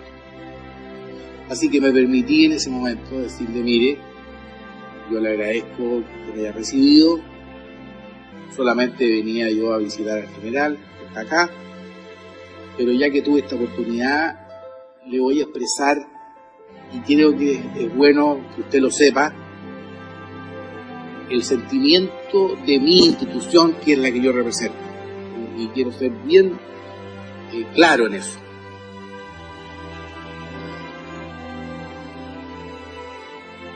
Nuestra institución nunca más va a confiar en Inglaterra. Lo de Londres fue terrible, pero fue algo inesperado, absolutamente, en el primer momento. Ahí lo vi triste, lo vi terriblemente. Mira, cada despedida era, para él sentía que se iba a morir en cada despedida cuando se... Creo que sintió una gran desilusión, pero, y también temor que a lo mejor no muriera en su tierra. Estaba lejos de su patria, porque él no, para él morir lejos de su país, no mirando la cordillera, era una cosa horrorosa. También impactó la masiva presencia de connacionales que viajaron a darle su apoyo al general Pinochet, enfrentándose en las calles de Londres a una orquestada movilización internacional. Y teníamos que demostrar que él también tenía un gran apoyo, que él era muy querido en Chile. Y la verdad es que el grupo humano de gente que fue, estábamos todos muy compenetrados y muy con ganas de poder decirle a él y al mundo que efectivamente él no estaba solo. Y alguna vez lo vi comiendo una empanada chilena hecha por mí y llorando como hombre, llorando de emoción. Y justamente fue para el 18 de septiembre, donde cantamos el himno nacional y todos llorábamos de emoción y de pena de lo que estaba pasando con él, que lo pasó muy mal. Y la verdad que fueron momentos súper fuertes, ¿eh? Y la gente, incluso la gente que vivía allá, los chilenos, nos miraban y no podían creer, decían cómo había gente que había venido de tan lejos a demostrar su cariño por él. Cuando yo acompañaba a mi capitán general en Londres, cuando lo fui a cocinar, lo que le dolía a él eran los traidores. Porque me decía, Coquito, los comunistas siempre me odian, tienen derecho, pero los que me cargan son los traidores. Así que usted, si alguna vez le dio la mano y él se la dio con cariño, no puede traicionarlo, porque está traicionando a su país. Y eso me duele a todos los que tenemos buena memoria. Así que, ojo, porque la cuenta se pasa. Los políticos tienen que saber a dónde van. Y espero que conduzcan bien este país, porque lo veo bastante complicado. En diciembre de 1998, desde Londres, el general Pinochet envió a los chilenos una sentida carta. A través de sus párrafos, es posible avisorar la absoluta claridad que él tenía acerca de las razones y de los gestores de su detención. Impedido de regresar a mi país y viviendo la experiencia más dura e injusta de mi vida, expresaba la carta, quiero agradecer a mis compatriotas todas las nobles muestras de cariño y apoyo que me han dado. He sido objeto de una maquinación político-judicial, artera y cobarde, que no tiene ningún valor moral, mientras en este continente y específicamente en los países que me condenan mediante juicios espurios, el comunismo ha asesinado a muchos millones de seres humanos durante este siglo. A mí me persiguen por haberlo derrotado en Chile, salvando al país de una virtual guerra civil. Ello significó 3.000 muertos, de los cuales casi un tercio son uniformados y civiles, que cayeron víctimas del terrorismo extremista. Más adelante, aclaraba, si con mi sufrimiento se puede poner fin al odio que se ha sembrado en nuestro país, quiero decirles que estoy dispuesto a aceptar todos los designios del destino con la más absoluta confianza que Dios, en su infinito amor, sabrá hacer fecundo este sacrificio que le ofrezco para que triunfe la paz, y en el amanecer ya del nuevo siglo, sean los chilenos un pueblo unido y reconciliado como el que siempre soñé alcanzar a ver. Finalmente, Inglaterra dio cuenta a tiempo que su justicia no podía ser dirigida por un juez español que estaba gastando su presupuesto y prestigio y que ello no la llevaba a nada beneficioso. Era arbitrario, o sea, no tenían por qué tenerlo preso los ingleses. Gracias a Dios que fueron los ingleses y no los españoles. Fue una gran emoción saber que volvía, y también a la vez algo increíble, porque no podíamos creerlo después de tanta tensión, tanto momento difícil. Fue como el término de una pesadilla. Y ya el hecho de ver en la televisión cuando el avión despega en dirección a Chile, ya fue como, bien, era verdad, en realidad. El gobierno dispuso que el general Pinochet no fuera recibido con los honores que merecía, y que miles de adherentes esperaban que así fuera. Sin embargo, el general comandante en jefe del ejército, Ricardo Isurieta, lo recibió como correspondía. Era senador de la República, expresidente, había sido excomandante en jefe. Entonces, el hecho que estuvo tanto tiempo en Londres para nosotros era una situación que no era grata. Las imágenes de esta recepción, al ser publicadas en la mayoría de los medios de comunicación internacionales, de nuevo hicieron cavilar sobre lo que verdaderamente había sucedido en Chile. La historia de Chile no comenzó el 11 de septiembre.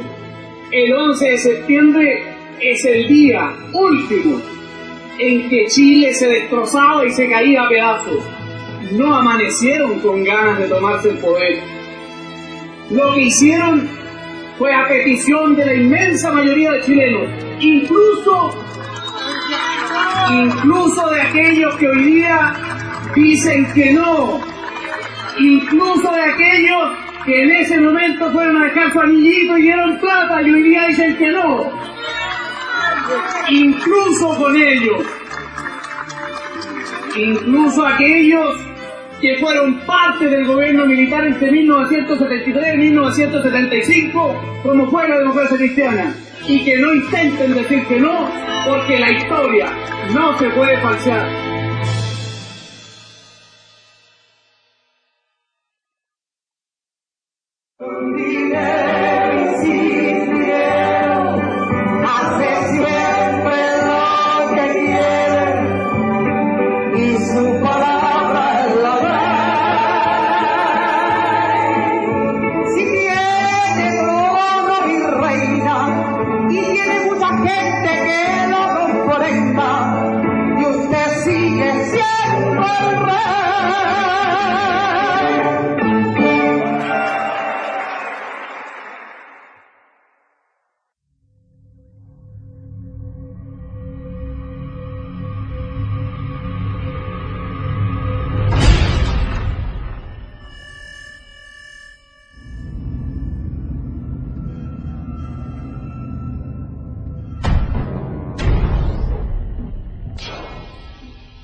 Fue un hombre que tuvo críticas en el camino. Yo no fui ajena a ella, lo reconozco con hidalguía.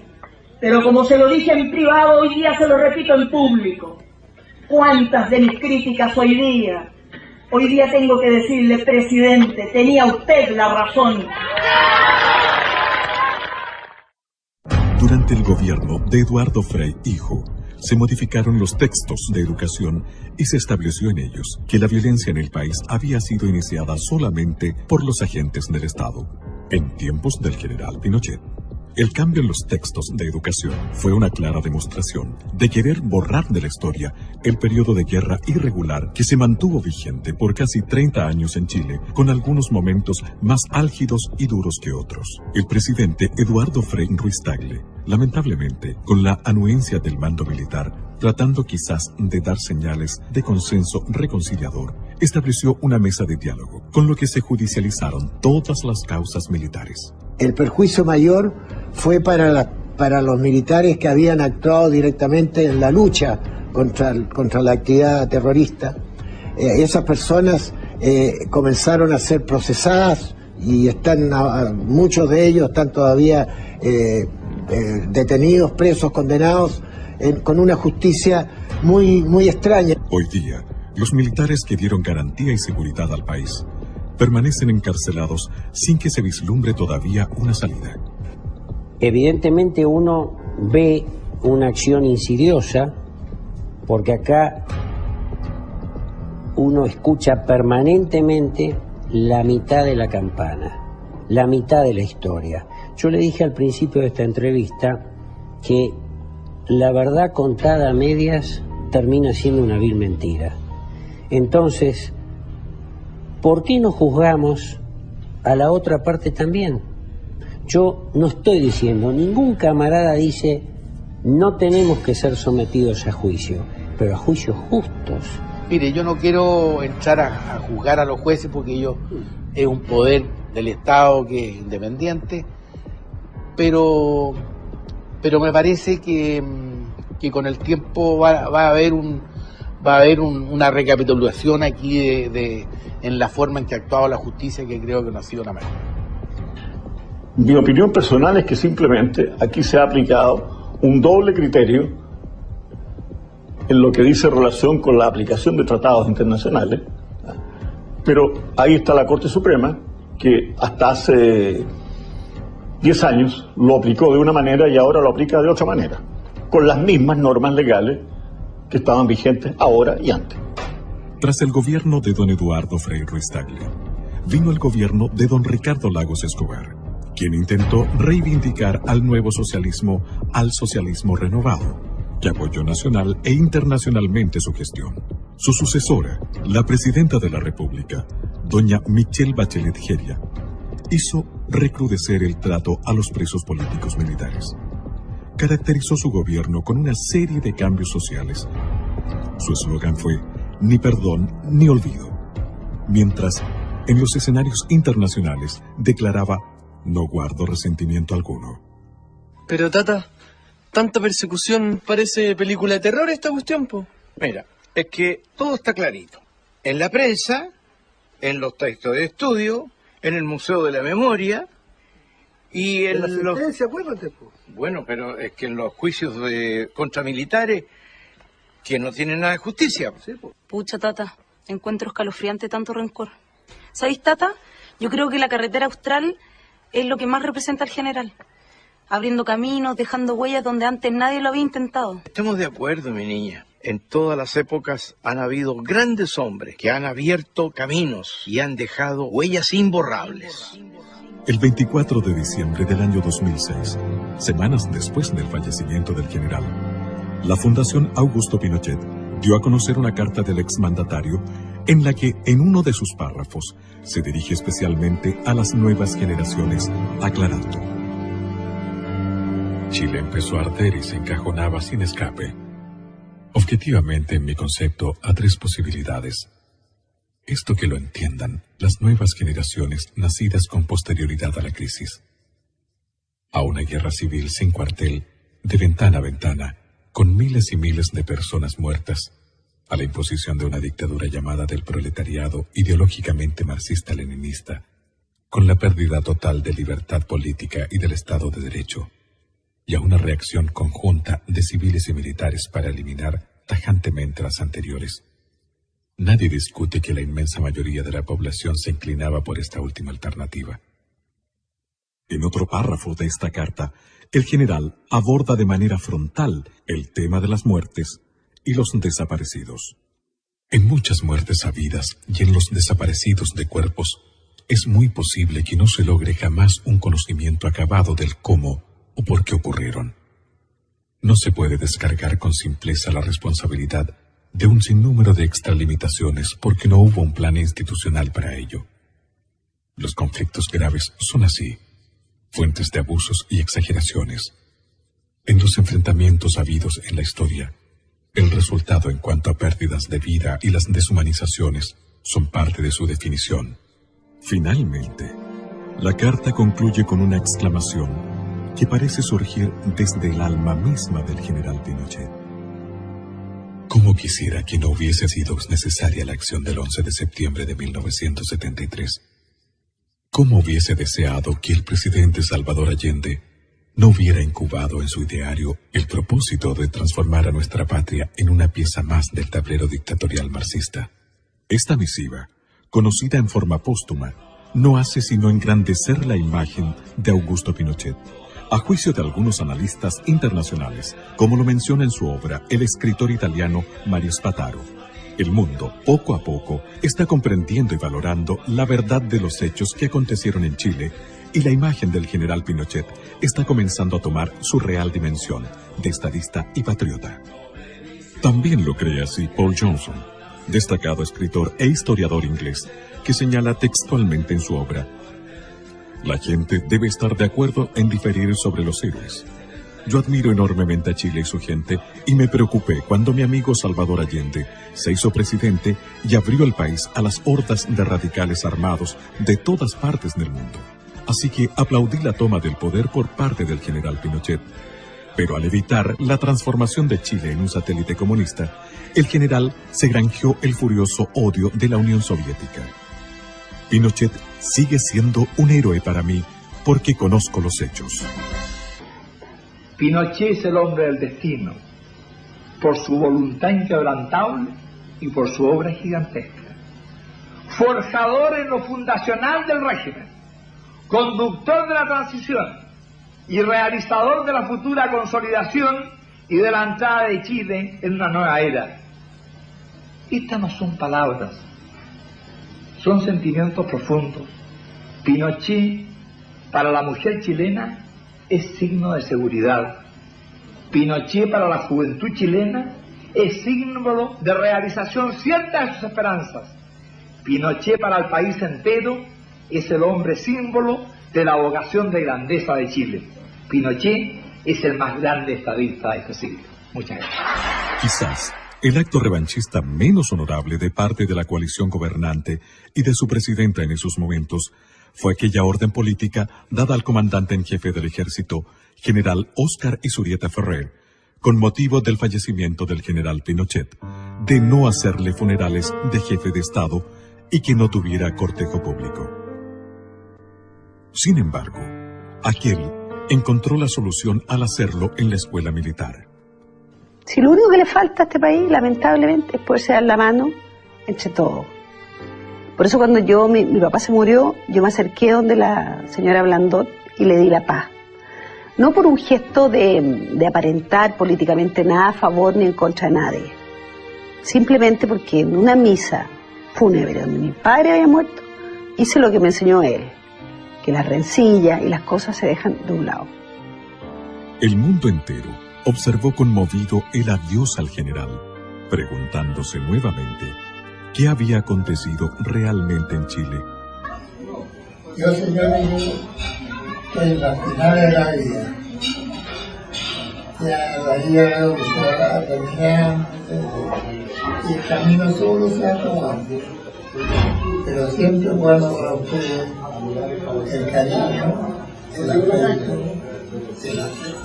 y sobre todo el amor hacia cada uno de ustedes. Les agradezco todo lo que me han invitado. No tendría palabras para decirles cuánto es mi alegría y cuánto es lo que yo recibo de ustedes. Hoy, cerca del final de mis días, quiero manifestar que no guardo rencor a nadie, que amo a mi patria por encima de todo y que asumo la responsabilidad política de todo lo que he obrado en la convicción que ello no tuvo otro norte que engrandecer a Chile y evitar su desintegración. Quiero especialmente dar un mensaje de apoyo a mis camaradas de armas, muchos de ellos privados de libertad, que sufren la persecución y la venganza de quienes desencadenaron la confrontación y la violencia, que obligó a las Fuerzas Armadas y de orden a intervenir para superar un conflicto que parecía insalvable.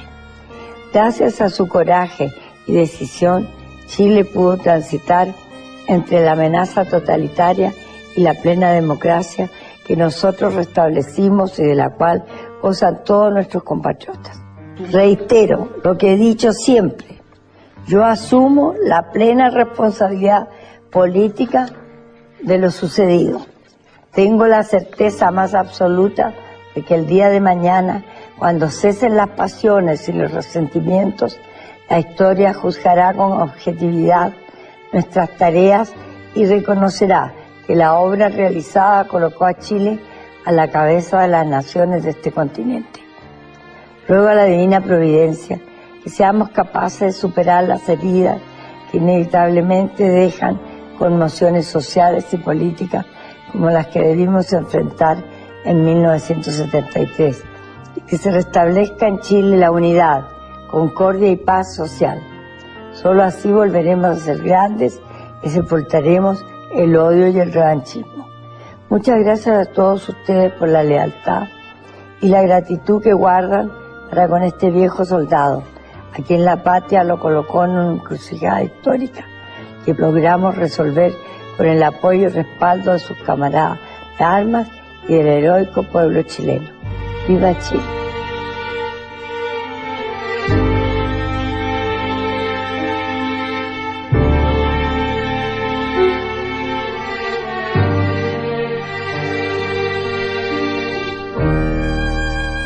El 10 de diciembre del año 2006, a los 91 años de edad, tras 33 años de protagonismo en vida en la historia de Chile, el general Pinochet abandonó este mundo para situarse entre los inmortales de la patria.